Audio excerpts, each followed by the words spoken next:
um, I was then working for the New Yorker, and the torture that was going on that Americans were doing in the black prisons, I knew that already, even though it wasn't publicly known.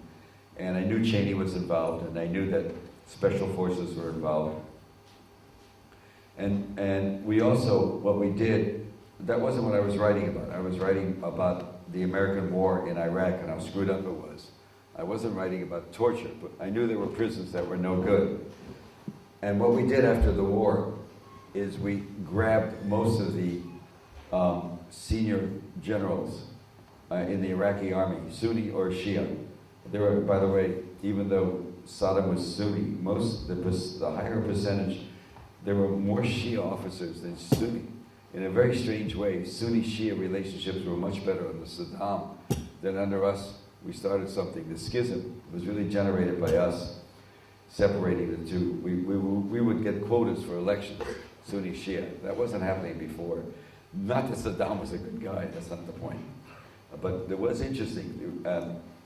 And so we would grab the generals, and if you didn't want to work for us and become killers for us, we would put you in jail.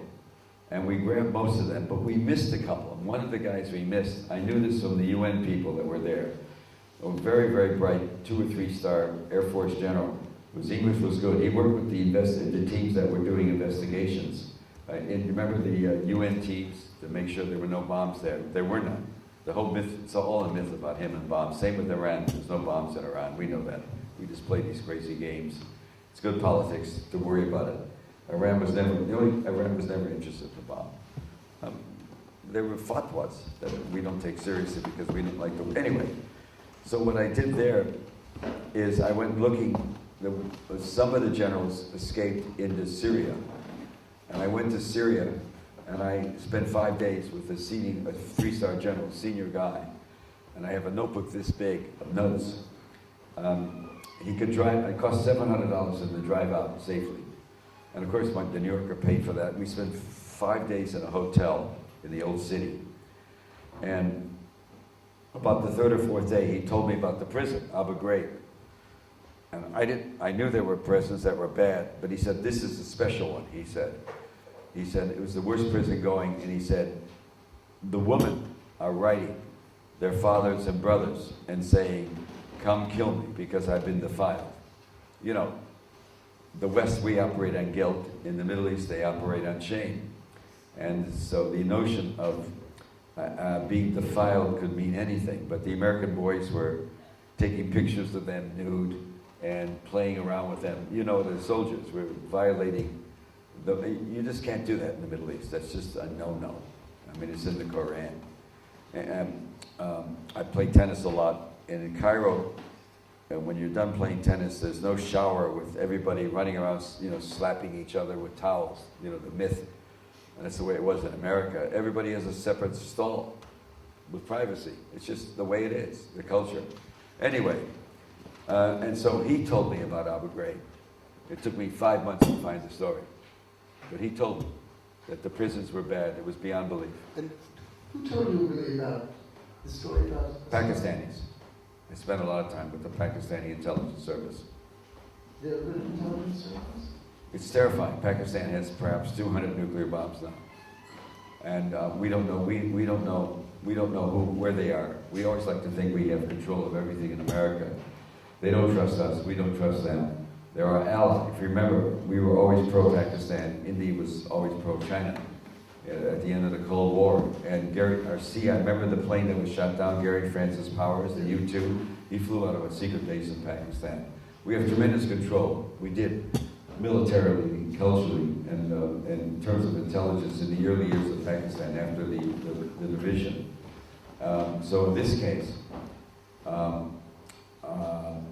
I went to do work in 2009 on the bomb in Pakistan. And it's the same thing. I knew Americans that were worried about it. The Indians were worried about it. The Israelis were worried about it. Our plan was, in case there was going to be preemptive war by Pakistan, we were going to bomb every one of their facilities where their nuclear weapons were stored. Pakistan now has 2 reactors going. plutonium, a new one that they haven't officially told us about. They're just sitting, it's an unacknowledged lie. And so for a lot of rational people, Pakistan having that many bombs miniaturized, having India with bombs, Delhi is an hour's flight between Delhi and Islamabad, 300-400 miles. It's a 12-minute warning, 8 minutes for a missile. And so one of the things we did, India became nuclearized in 1975. We know that. The Pacs didn't get to the bomb until 1987, maybe a year earlier. And so our allies, the Pacs, were frightened with India having a bomb when they didn't have one, first strike stuff. So all you had to do was go back into the 80s, as I did, and go back, and you realize that Raytheon, a big corporation, publicly had $990 million. I found that many contracts to build the most advanced radar in the 80s to protect the Pakistanis from a first strike. And then here comes 9/11, and we killed bin Laden. And Obama claims that 2 American choppers could go across without being seen. All you have to do is do the work. Impossible. The radar was that good. There's a technical thing too. You couldn't erase images. So once you had an image, there was no way to play with it. And anyway, but that was later. What happened is I went there 2 years earlier because the smart guys that I knew, we always thought we put so much money into Pakistan, supporting Pakistan against India, et cetera, et cetera. We paid a lot of money for billions a year for military stuff, and we worked closely with their intelligence service. It's called the Inter-Service ISI. And their generals, their head of intelligence come and they can do America, and they're feted. And so what happened is things got tense, particularly because we were working with India and Israel on trying to find where every bomb was, with the idea being that in case of a crisis, we would blow up all of the facilities, make it impossible for them to send off a bomb. Blow up the planes, blow up the launchers. And Pax clearly knew this was going on. And the fear was, in the American community, it was called, they had taken some of the bombs, the way it was described, some of the bombs were being hidden in the tall grass along the runway. That meant they take some out of the account. So we really didn't know. We thought we knew where every bomb is. So I went there in 2009, I spent a month. And I can do things, I do things, and I did find out that indeed, I was almost going to tell you somebody that would shock you that talked to me in Pakistan, but I won't. Somebody who should never have talked to me about it. But Why? Because I knew enough to know. I was telling him, I don't go there and pretend not to have information. I said, I was just saying, we think we know where everything is. And they knew we think that. But they were amazed that a reporter would come and say that. We have tremendous, so I just said that to somebody. The next thing you know, I'm seeing somebody, and the answer is that they're not going to stand by and let us go down. It's not going to happen. That they've taken precautions. So I come back to Washington, and I write a piece for the New Yorker about our plans. I mean, I'm a good American, and I think, but I don't believe in censorship. And I also don't believe in stupid things like thinking we're going to be able to bomb every bomb, that the Pakistanis will actually trust us enough to let us know where every bomb is. Are you kidding me? Common sense says there's not a chance. There's a lot of distrust. So I thought I'd be doing a public service. And the editor, Remnick, agreed. There was a lot of tension. And I wrote a story saying that. And this is in 2009. And the government, of course, American government denied everything. And the Pakistani government didn't respond. And the story was closed and edited. The government, I go to my government with fact checkers. We check stuff in the New Yorker. And anybody that talks to me has to talk to a fact checker, even in Pakistan. And you can do it. There's ways to do it. You can use certain communication waves. In America, you just use a payphone. Anyway, it works. You'd be amazed. The people have the integrity that want to talk to me because they believe in the Constitution will talk to a fact checker. And there's something in it for them. They may use a phrase to me on Tuesday that they said, 2 months ago, that a figure of speech that they used at a meeting in the White House 3 days earlier. So when they hear what I'm going to say, the quote, they say, no, take that phrase out. You know, somebody once, one of his phrases is mattress mice. Mattress mice being an American phrase for bureaucrats. And he had just used it once in a meeting a week earlier in the White House. And so the checking helped. You know, we got that out, so he wouldn't be identified. You can do a lot now with words. Let me just finish the story. So they deny it. So the day the magazine closes on Fridays, and it goes to press at 1 o'clock or 12 o'clock Monday and Saturday morning. Friday, my editor calls me. He says, we're in real trouble on that story. And the one they denied, he said, I just got a call from a very senior official. I don't know who, but somebody very high. And if you run the story as now written, there will be riots in Pakistan. We're going to have to shut every consulate and bring everybody home. And the embassy, we're going to have to bring all of the civilian dependents, children and wives and husbands of people who work in the embassy, out of the country immediately. So we toned it down a lot. What's the point of that? The point of that, we toned it down to the point where it's just another story. And nothing about, we really toned it down much too much, but I don't want to be responsible for American to be riots at embassies and killings, because I just didn't want to be. And so 2 years later, after 9/11, after the killing of Osama, that was in May of 2011, and you're Obama, and you're a very bright guy, and you're a decent man, but you're now running for re-election as an African American, and you want re-election. And you're in terrible trouble with the Republicans. They're not doing anything for you. Killing Osama, which he did. They found out about it. He ordered it. They killed him. All the gross information is right. But then they, for political purposes, they magnified it. They lied about it repeatedly. They made it seem as if it was a heroic move. The SEALs went in. The SEALs went in with the help of the intelligence service. It was all prearranged. And they flew in, of course, accompanied by, followed the Pakistanis watched. The only requirement was we had to take him out and kill him. He'd been a prisoner there for 4 years, and the Saudis paid a lot of money. In the old days, you can't do it now. The way to move money is you take a Saudi tanker full of oil, and you flag it for Singapore, and halfway there, you reflag it for Karachi, and you park it in Karachi, and everybody's got a lot of money off that. There's dozens of millions of dollars worth of barrels of oil in the tanker. And that's how they were doing. A lot of money was being passed by the Saudis, not to tell us. I'm skeptical of the Saudis all the way about 9/11 too, and Khashoggi. That's one reason I mentioned Matahari. Khashoggi was always a very tough guy on the inside. Anyway, very close to Bin Laden. He was these guys. So anyway, the point being that the editors of the New Yorker knew I had the kind of access when I began to write about the other story, that he was lying about almost everything that happened. It wasn't heroic, but they still, that was a big watershed for me, because the liking for Obama was greater than the liking for serious reporting. So that's why I ended up going to the London Review of Books. One last question, and you have questions.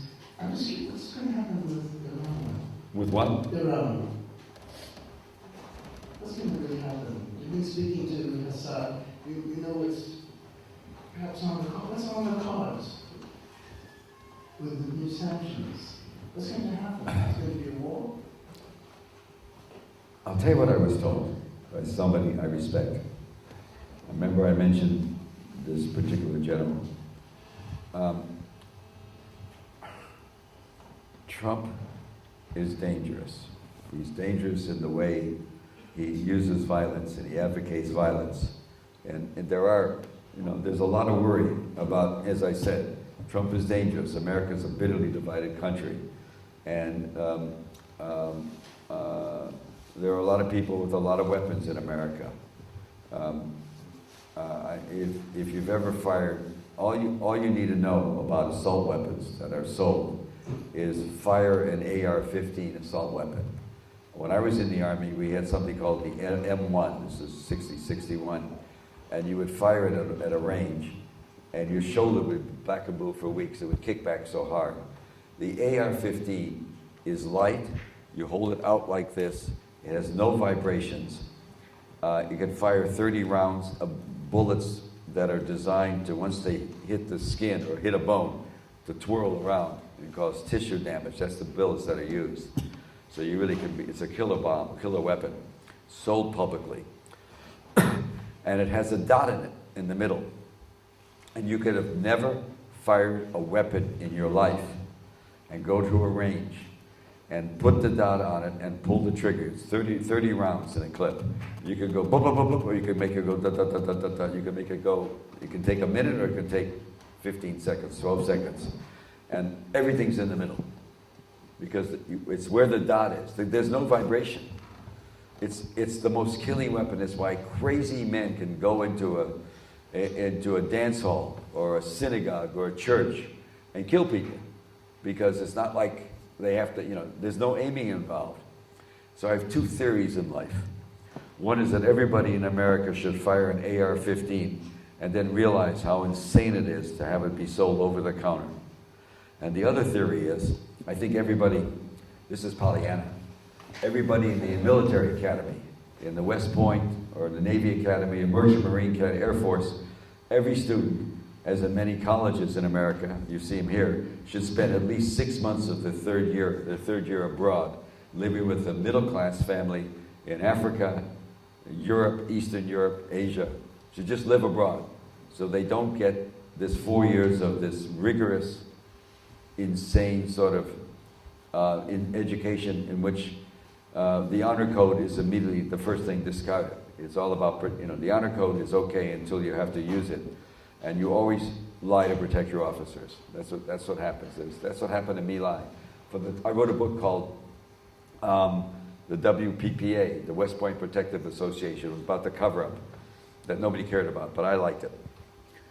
Me Lie. It was completely, everybody knew everything, that this company had gone crazy and killed everybody. Because going crazy was what you did often in My Lai, in Vietnam. Anyway, the point I make is that this story about the killing of Osama bin Laden came out of the fact that the magazine I work for should know I have sources.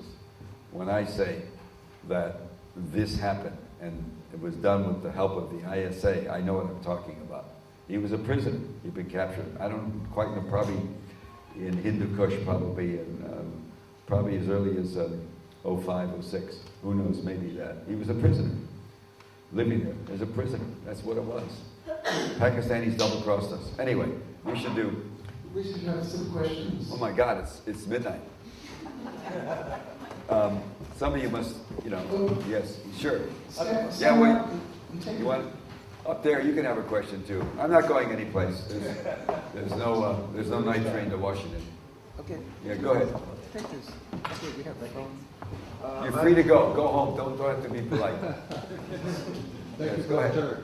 But we'll get to you. I don't know. Is this on? Yeah. Loud. Okay. I'm a New Yorker, and I was a college guy when you started reporting in New York, and you are, I have to say, one of my few real true heroes, and it's great to be in the same room with you.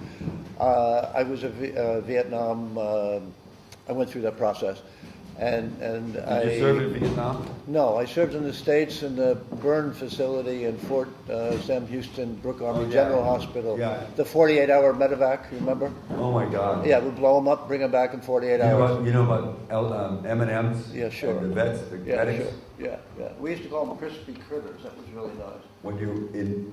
When in Vietnam, the wounds were so grievous because both sides used tumble weapons that when a medic would, after combat, Americans lost 58,000 and many more wounded, 58,000 dead, but God knows how many Vietnamese died. Anyway, when they get to the field, the medics, the good ones, like I'm sure you were, the ones that, there were many good ones in combat. Medics, without they were just there saving lives. And they would also, they would treat Vietnamese too. Not always, sometimes they just murdered them, but anyway, if there was no chance of life, and the soldier was still alive, they would save morphine by giving him the last taste for the dying soldier would be M&M candies. They'd give him M&Ms. It's an amazing stuff. What a stupid war. Yes, go ahead. I'm It's sorry. absolutely incredible. I was in the Army Reserve. Can you hear him? Can you hear him? I was in the Army Reserve. Yeah. And I stayed on for an extra year in the burn facility because it was such You were an seeing them on the boards incredible coming back experience. burned, yes. Yeah, it was the burn facility in the Western Hemisphere, in fact. You got a question? About my question. First, I was impressed in the book where you said something amusing and I think very insightful about your mother with the store-bought versus homemade cookies, and how lying is anathema to you. When you started writing, I'd never seen reporting like this before, and nor I think had most anyone else. One of the questions that I had was national security and how you dealt with treading on secrets that were quote-unquote officially national security. You seem to be able to transcend this in a way that I hadn't seen before. Obviously, the New York Times went to the Supreme Court, but I'm interested in your Well, mentality and thought process, how you did this. You're getting into tradecraft in a sense. I always, like for example, in the killing of Osama bin Laden, I always would put something in very high that let him know I knew a lot more. And for example, there was a defector. We learned about bin Laden from a defector, from a colonel in the Pakistani, not the ISI, Pakistani Army Intelligence, who was also being used by us and the German and other embassies as sort of a bad guy to take care of people we didn't like anyway. But defectors are always, there's a per se problem with the defector, somebody who betrays his country. And they have it's not just a regular lie detector team. When a defector comes in, there was a $25 million reward for information about bin Laden. And for years we got nothing. And here comes this defector in 2011 to the American Embassy in Islamabad, to a guy named Jonathan Bank, a very bright station chief. Some of the station chiefs of the CIA are bright. They sent a special team, and so I didn't use the code word, but I said in the first and second graph, when I first described the defector, I said he was seen by a very secretive unit that is involved, and so they know I know something that's very sensitive. I also did something that I thought I was too smart. I mentioned there's a law in America against writing the name of a CIA man overseas that has not been a covert man. It's a law, you can't do it. But he's been written about in the Urdu press. And you have to understand that my colleagues, too many of my colleagues, even in the covering Pakistan, don't read the Urdu press, don't have it read. I always made a point to have people I know who read it. You find amazing things in the Urdu press. It's another level of information, and that's just taking advantage of what's there. He had been named in the Urdu press, John Banks, and he was competent. He'd been named, and they had to smuggle him out of the country between the time the defector came in and I got into the story. He had to leave the country overnight.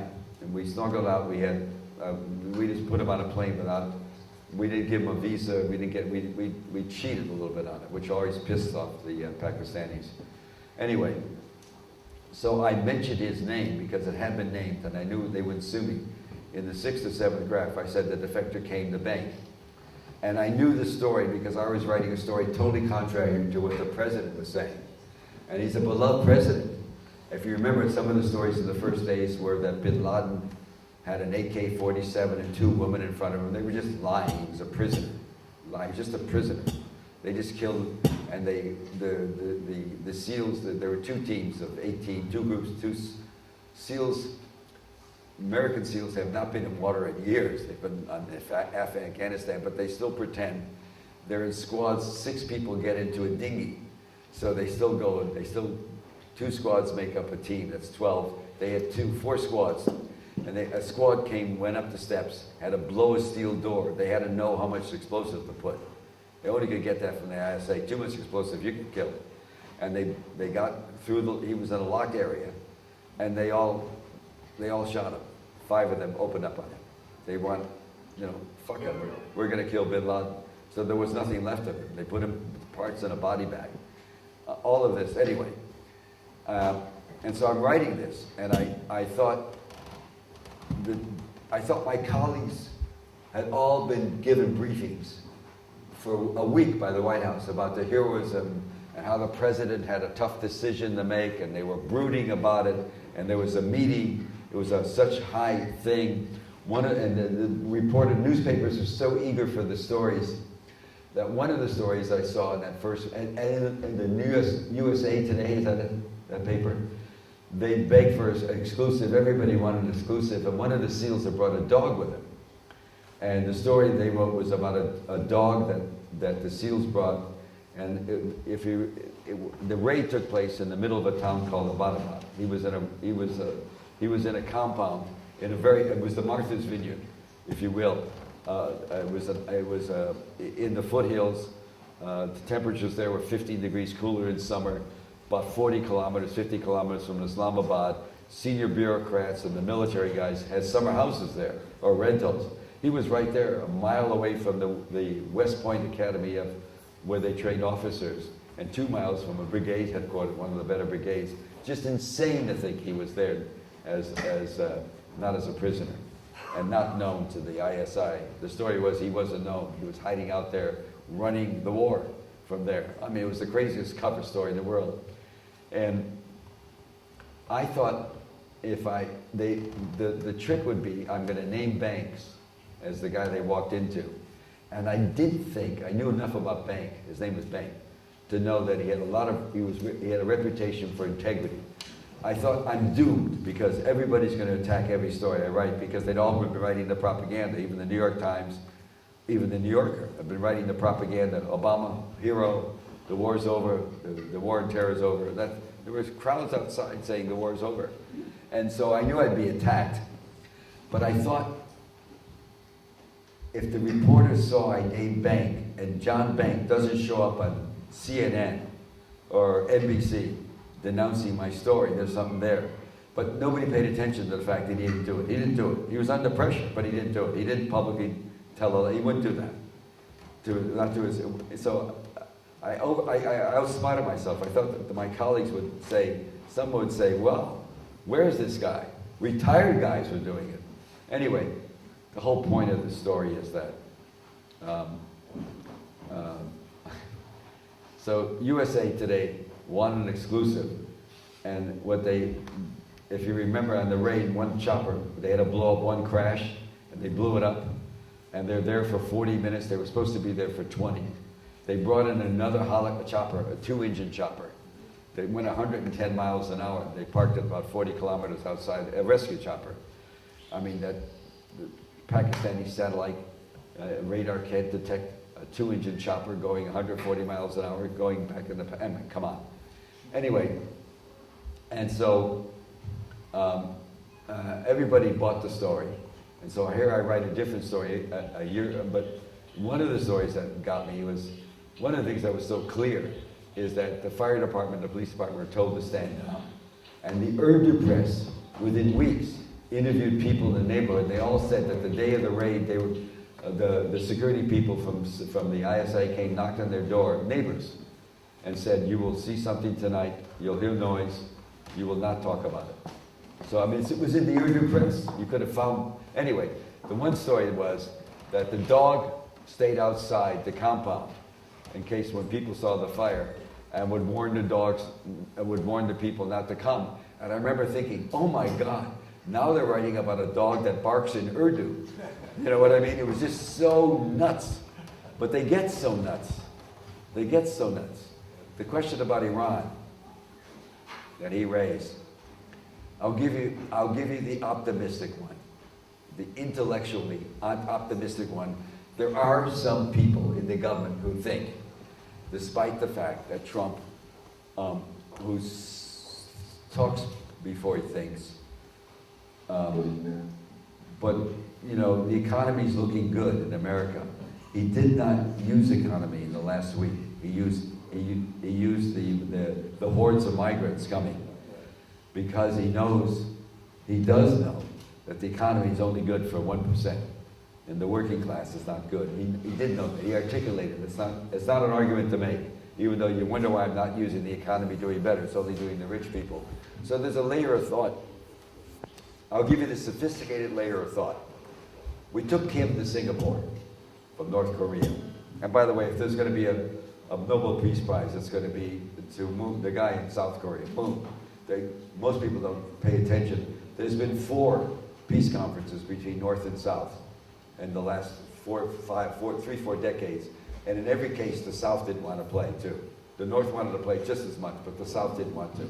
I mean, that's a little oversimplified. There's some issues, but the South Moon's the first guy that really is going all out to get a peace agreement.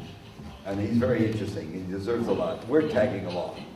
So he takes him to Singapore. What's the message in Singapore? Kim wants money. He's got no money. And what's his message to Kim is, look at these beaches you have. That's the message he gave him. You could have casinos there like I own. You could have condos to rent. You could have great tourism. You could have, instead of a big square with soldiers marching, you could have a football stadium, have a World Cup match there. He's giving all that stuff. And Singapore is like, it's like in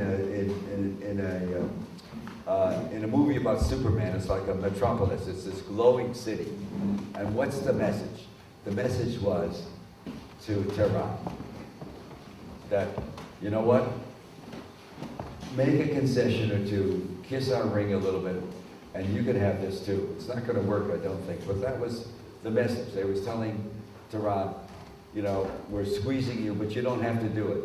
We have this fixture, this image that Tehran is a sponsor of terrorism around the world. I think it was true after the revolution in when the religious mullahs took over in '79 and kicked out that awful king who was already living in America in a hospital.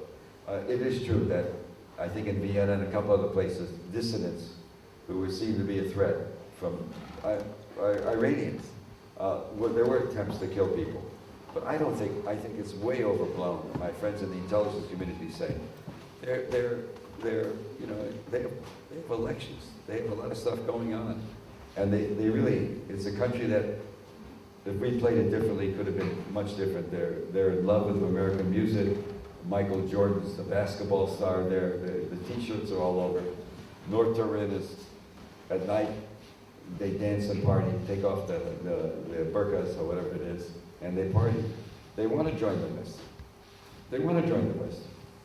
And maybe, so that's the intellectual side. The other side is, he's going to sanction them to the point where they're going to have an internal revolt, and you're going to see some sort of war, or they're going to do something desperate. They're Republican guards. That's the other side. But I do know there are people in that connected to that White House who believe the argument for taking Kim to Singapore was to show them what could be. And that's the same message they want Tehran to get. I know that sounds Pollyannish, but at least I was glad to hear it. Somebody's doing some thinking. My point in all this is that he's going to be reelected, I'm afraid, because the Democrats haven't figured out how to deal with him. That's my point, and that would be very bad for America. I don't think he should be. Oh, one question. Somebody up there had a question. Hello, you had a question? Nobody. We should go home. Yeah, go ahead. Yeah. What do you think about Assange and Snowden? What do I think about Assange? And Snowden. I can't hear that. I didn't hear it. And Snowden. Oh, I think, okay. Snowden, at the time, Snowden is a genius. I mean, he is very smart. He came from a conservative family. He wanted to be in special forces. He failed out, he broke his leg in Army training. He took a test and the CIA couldn't believe him. He was so brilliant on computers with no education. And he became, he was in Vienna running IT for the CIA, saw what was going on from cables, 04, 05, saw the disparity. I've spent time with him in Russia, so I've heard this story from him. It's not one he's told yet, but maybe I missed it, but he hasn't told these details. He saw the disparity between what the reporting was about how bad the war was going and what Washington was saying, and it became radicalized. He gets a job working at a high level because he's totally brilliant for the NSA, one of the contractors in Hawaii. And so what he sees is that from the first day after 9/11, the restrictions on monitoring Americans, the way NSA, American, the GCHQ, the communication group in the UK, the Chinese for sure, the Iranians I think also, the Russians of course, you can't differentiate signals. You collect everything. You collect it all, billions of bits, in the air, underwater, as much as you can collect. You then put software on them. In America, there's 6 or 7 major landfalls where phone conversations and communications come. And Gmail, Google, and in each case, you have software with elaborate algorithms to look for word patterns. And you differentiate. Anytime you get an American, if you find something in an algorithm that makes you look a little more, you can go to the next level, which is not listening, but maybe looking at the numbers.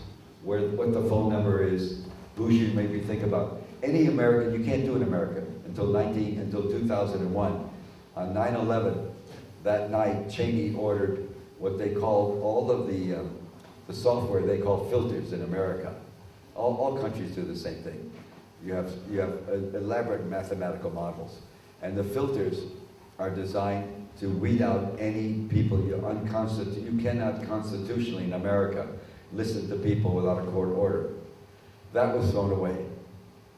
And that became known in 2005 when a New York Times reporter named James Risen wrote about it, that they were listening, they broke the rules, and there was hell to pay. And Snowden, then, years later, to The Guardian, adds to the extent we were listening. Puts out documents. And at that time, there were 30,000 full-time employees at the NSA and 30,000 contractors. Let's say 10% of the 60,000 knew what was going on. The number's greater because there's always what they call corridor gossip. I mean, if you're working for the NSA, you know that we're listening to everybody right away. Everybody I know did. They didn't tell me about it until later. I knew pretty early that to change my voice patterns at my office. If you looked at my office now, there's photographs of it. I did a book for 8 years about Cheney, talking to people working for Cheney. Nothing but on paper. I put nothing in the computer. And I don't talk on the phone about it. I just go places. And that way I'm safe. So I knew the risk. I didn't know how extensive it was. When Risen wrote that story, I didn't know that it was that extensive. But Snowden added another dimension to how much it was, how much was going on, how early it was going on. And so people talk about, sometimes people like me, paranoid about things. So let's see. If at the minimum 10% of everybody in the NSA knew for 10 years that from the night of 9/11 on, all the restrictions on monitoring Americans have been stopped. How many talked about it? 1, and it took them 10 years to do so. 1, and if you really want to extrapolate, 1 out of 60,000 who learned first or second hand about it was willing to tell the American people that the basic constitutional rights, the right to have a conversation with somebody overseas or to have an email exchange was being compromised. And that's, when you think about it, when people start saying paranoid, you have no idea how many secrets are kept. And people, can you imagine? that many people knew about it, and it took Snowden. So Snowden, in my book, a lot of my friends who I like are mad at him. And they say he can't come back to America. He will not survive a prison. He will not survive it. Because there's a great deal of anger at him. On the other hand, I see him as somebody who did something astonishing. He was one to speak out. He wanted to speak out at for sure 6,000. He wanted to speak out at for sure many more than that. Assange is another story. I met him years ago. He's gone nuts now in the embassy. So you can't, he's in terrible shape there. He's been mistreated. And he's just, he's been locked up in an embassy, so it's hard to make a valuable judgment.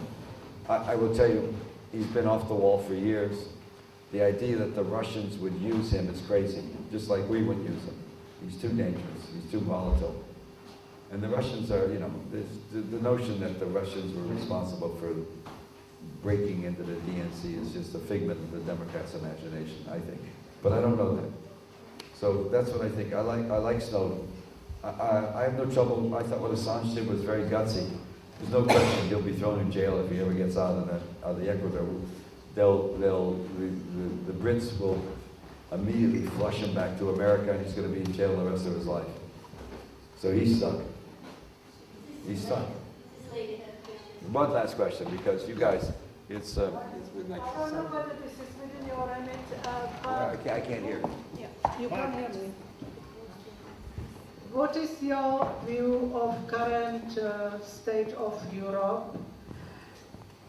If you are interested, or Americans are interested, I assume. We're interested. That Americans probably not that much, no? No, not as much as before. And especially what you think about the Brexit, because I've been. Well, Brexit's going to be, of course, you're asking me what I think. I mean, you could go on American television. If you ever watch American CNN, they have a panel. They have panels all the time. They have panels. They have reporters on panels, and they'll talk about something that Trump did, and they'll turn to the panel of 4 journalists and say, so what's your understanding of this? And everybody begins with the 2 worst words in the language, I think, because nobody knows nothing. What I told you, what I just said about Iran, comes from somebody very smart who's connected in national security ways to the Trump government. And that's his heuristic, that's his optimistic thing that he's thinking about, why what happened to Kim in Singapore is important. And I know it's people close to, there are some rational people who believe it, but I don't know what Trump believes. Europe,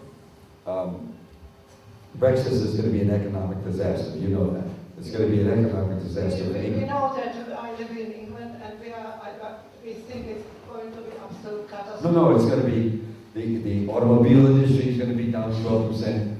Every business across the board is going to be a disaster with Brexit. And in case, if you want to know who really spied on the election, if you want to know who really spied, it was the Brits. They were so worried that Trump would win as a populist, and they were so worried the government, this is before the vote, they were just terrified about what he would do with as a populist. They wanted Hillary to win because they knew that when was Brexit? When was the vote? 2.5 years ago, says my father. So they were worried that he was going to push for Brexit to walk out. I think they're still going to walk. I don't know what they're going to do, but it's an economic disaster for the Brits. They walked into a suicide mission. I just can't believe it what's happening there, that it went so far. Well, that they don't want to deal with reality in England. But anyway. There are sort of. But I can tell you, I'll just tell you one thing about Europe that interests me. The hostility for Bashar and Assad and the hatred for him all over the world is so strange to me because he is winning the war. What he's done in Idlib province with the crazies, if you think about it, the killing's been very minor, very, very minor. Everybody was worried about thousands killed, but the last outpost of the crazy jihadists is up in the border with Idlib province towards Turkey. At this point, the bloodshed is amazingly little, but there's no credit for that. The Russians did a lot, and so did the Syrian army, which has gotten much better. So the problem is, he's gonna stay on.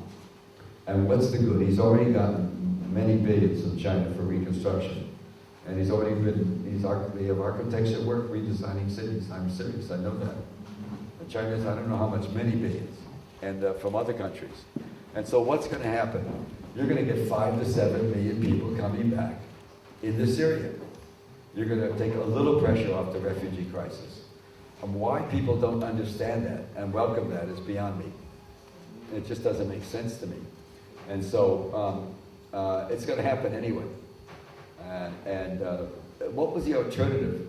ISIS, El-Nusra, Shamasham. The first thing they would do if they took control of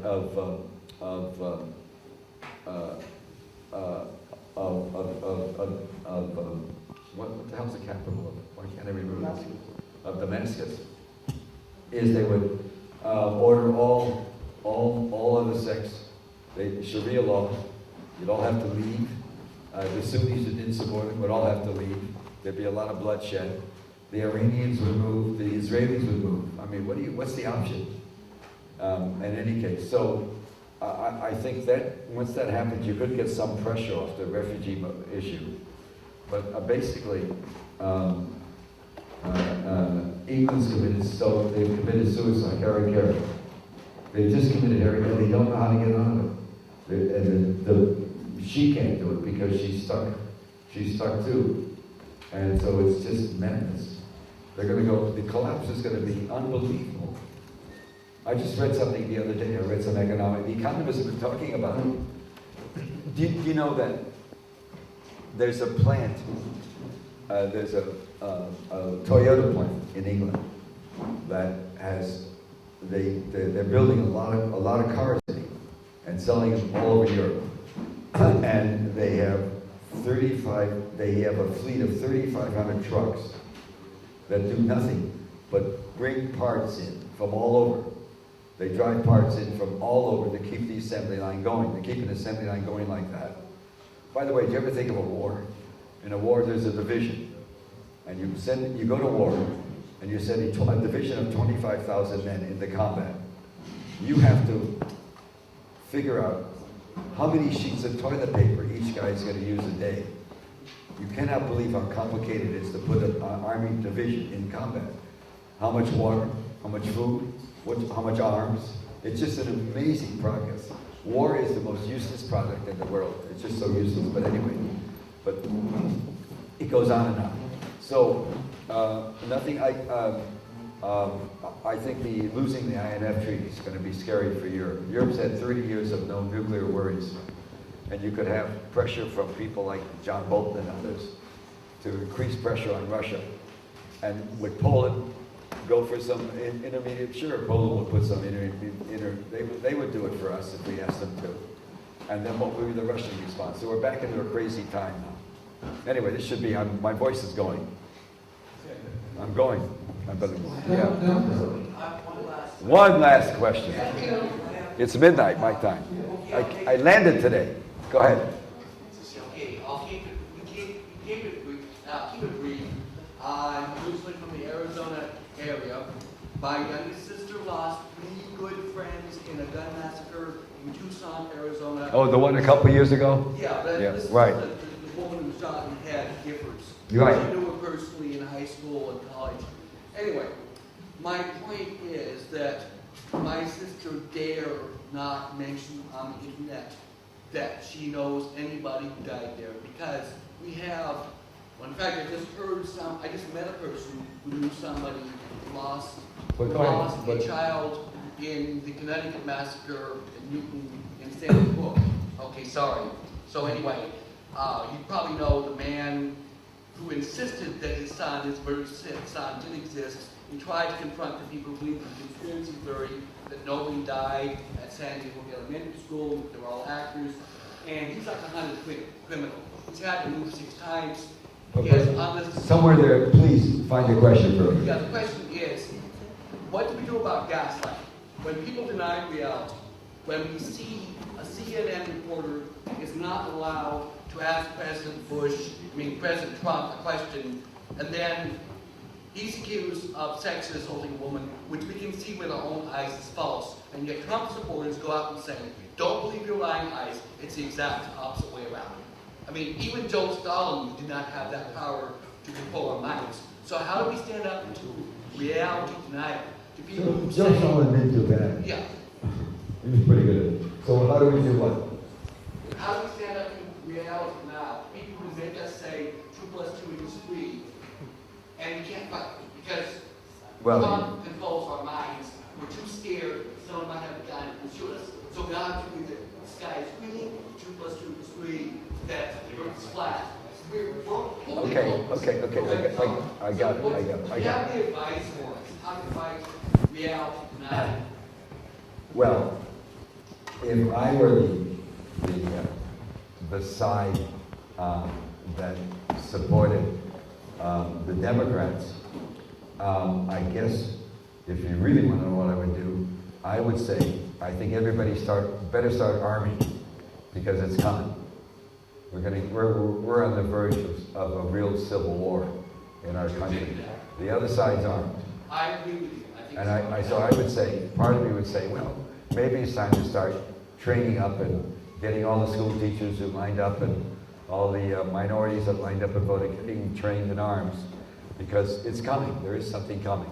I don't know how you can avoid. I don't know how you can avoid. There was a wonderful movie called Little Miss Sunshine. It was a famous movie about 10 years ago that you can get. It's about a group of people from the Middle West that take their daughter to a beauty contest in Florida. And it won every prize. The guy that wrote it won every prize in Hollywood, Oscars and all that. And I'm one of those people that if I can't sleep in the middle of the night, I get up and I like to watch something about lions eating tigers or something like that. But if I can't find that, 2 or 3, I'll channel surf. And I ran into that movie. I hadn't seen it in years. And I realized the guy writing it, I know this sounds crazy, but the guy writing it was really also talking about 2 Americas, because they were coming from the north. She won a beauty contest. She's an 8-year-old girl. And by the way, she's a marvelous actress and probably quite gorgeous, but she was made to look chubby with glasses, big glasses. And they went to a beauty contest where in the South, it's a big deal. The 6-year-olds are, we are in big trouble. Part of me says that. The other part of me says that the first thing he asked for the tax records, he would have indicted him a long time ago if he could. They want to start this crap going about forcing Trump to get out of office, to impeach him. If they do that, they're losers. But if they push for health care and they push for more economical spread of wealth, if they push for reversing all the horrible things that are going on in every one of his agencies, the federal government's now, it's a plutocrat, it's a plutocracy, it's millionaires run it, and they're changing the laws all the time to favor fellow millionaires. The stuff that's going on that isn't reported about is just astonishing in America. And so you also have a press that which one side, nobody in the rural, it was a very big rural vote for him. They don't believe anything in the New York Times, and nobody in the New York Times believes anything in Fox News. It's a horrible spiral. Thank you. Well, I mean, because I agree with you. No, you're just right. That's all. But it doesn't mean it has to end that way. Goodbye. Thank you so much.